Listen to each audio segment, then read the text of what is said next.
Hey folks, I present to you a weather clone. This is a term that I use. This system that's coming through is an exact replica of the last one. So, currently got a snowstorm hitting us, and as I zoom out, kind of looks familiar, doesn't it?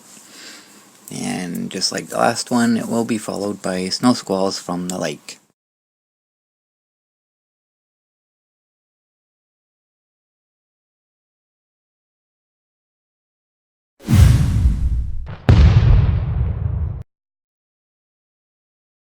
So here we go again.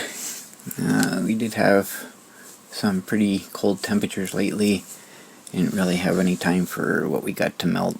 The streets and the sidewalks are pretty much bare before this. But that doesn't look like that's going to be the case for much longer.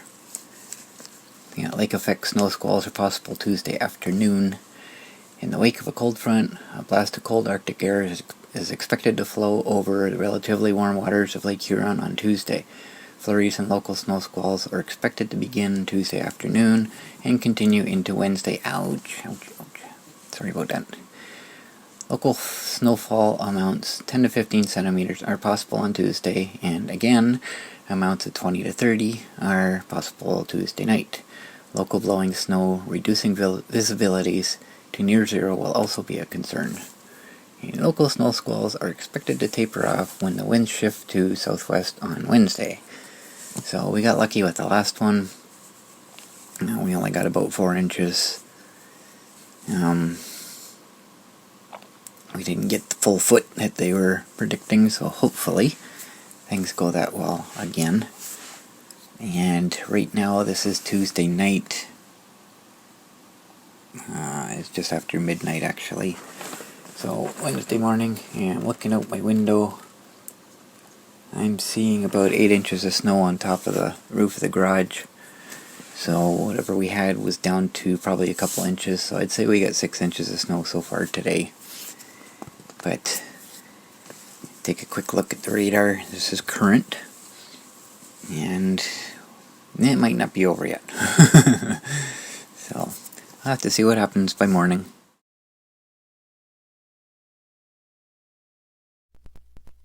Well, if you live in parts of southern Ontario, the snow belts, and feel left out from all this system snow, you may just get clobbered and pummeled by some very significant lake effect snow that really develops through the pre-dawn hours of Tuesday. The system snow departs to extreme eastern Ontario and the Niagara Peninsula. We can forget that after a dump locally 20 plus centimeters of snowfall in pockets.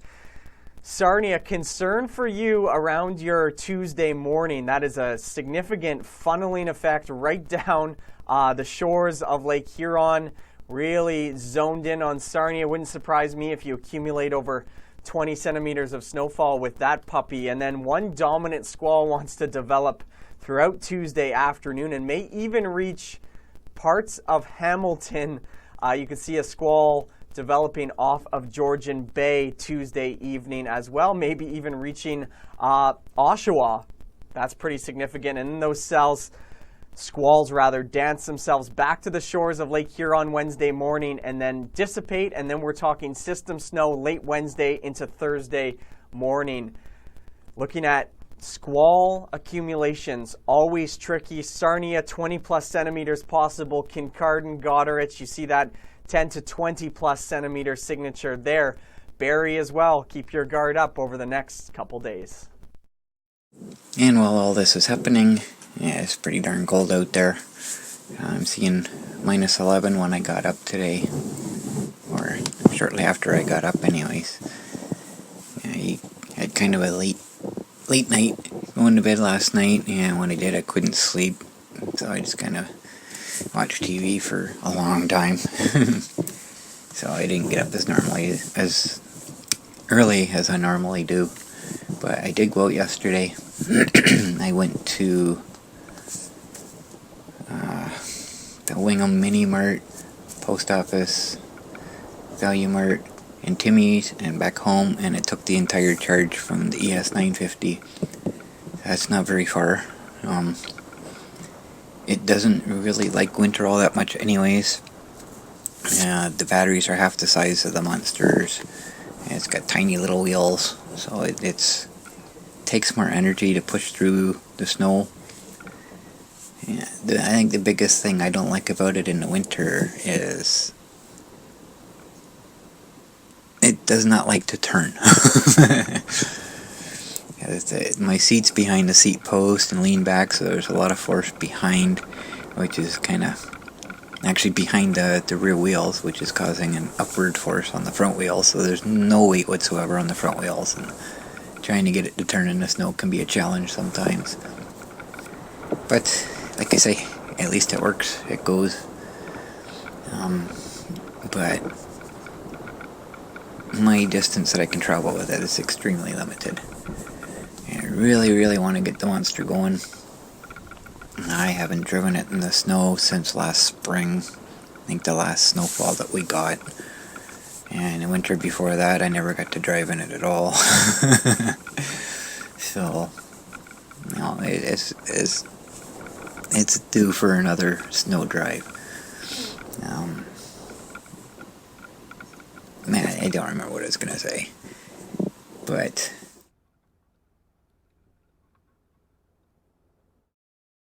there's some good news. I got notification. The Postal Service now has my tires and my hub. And estimated delivery will be Thursday, which is 2 days from now. So it is on its way finally. Assuming all goes well and the hub fits, it's the right one, and the axle splines haven't been damaged to the point where I can't fit it properly, then hopefully the Monster will be running again this week like I had hoped. Friday at the latest anyways. So I get looking at the 14-day forecast, and it's gonna be chilly for sure. Working on the Monster. But it looks like I might actually be able to drive it in the snow before it melts. And I say that because there are some warm days coming up. It's all above freezing, so all this snow that we got is gonna melt anyways. So hopefully I get to drive in the snow before that happens. We'll have to see.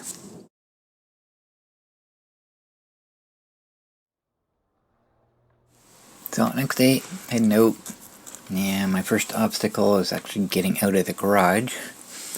Zach's got his car too close to the door again, common occurrence. Normally when this happens, I go inside and grab his keys and move it myself. But he's at work today, and the reason it's parked there is because he hasn't got his snow tires yet. And he works out of town, and the highways are not all that nice when we get weather like this, so he's too nervous to drive, which I understand.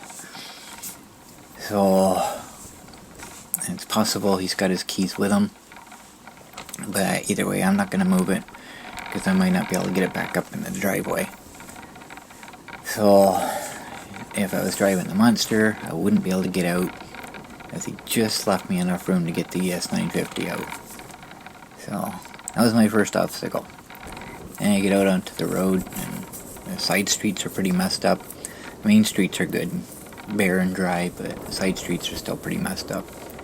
And same with the sidewalks. The main sidewalk downtown's nice and clear, but the little side streets are still not so nice. They don't get as much attention given to them. Plus downtown you get the stores that shovel it off themselves too.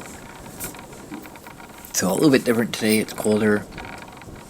And I went to the variety store to get milk, and went to the post office and back home. That's all I could do. And by the time I got back home, the batteries were pretty much dead. So definitely missing the Monster. I didn't get to go to Timmy's today to grab my coffee. But I do have some good news. Monster parts are now in transit. They've left Mississauga and are on the way here. I was kind of hoping they'd be here a day early when I went to the post office today, but nope, nothing yet. It's probably there now, but it won't be processed until morning sometime. So I could go back again tomorrow and hope that they're there. Because I'm really getting tired of waiting. I want to ride the monster again.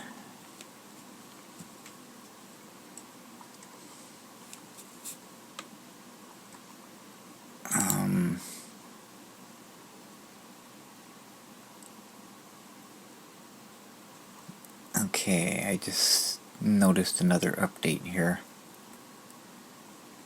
Apparently it didn't come straight here from Mississauga. It went to Kitchener. 5:06 p.m. Item is traveling to its destination. It will remain in the state until it arrives at the final processing location. Typically, the final processing scan occurs on the expected delivery date or the day before at the local delivery facility. Check this date to know when we will attempt delivery. So apparently it went to Kitchener from Mississauga and is now on its way here. That was 5:06 p.m. and it is now 9 o'clock. So 4 hours in Kitchener. If it came straight here, I don't know. It's hard to say. Either way, it should be here tomorrow. So keep my fingers crossed.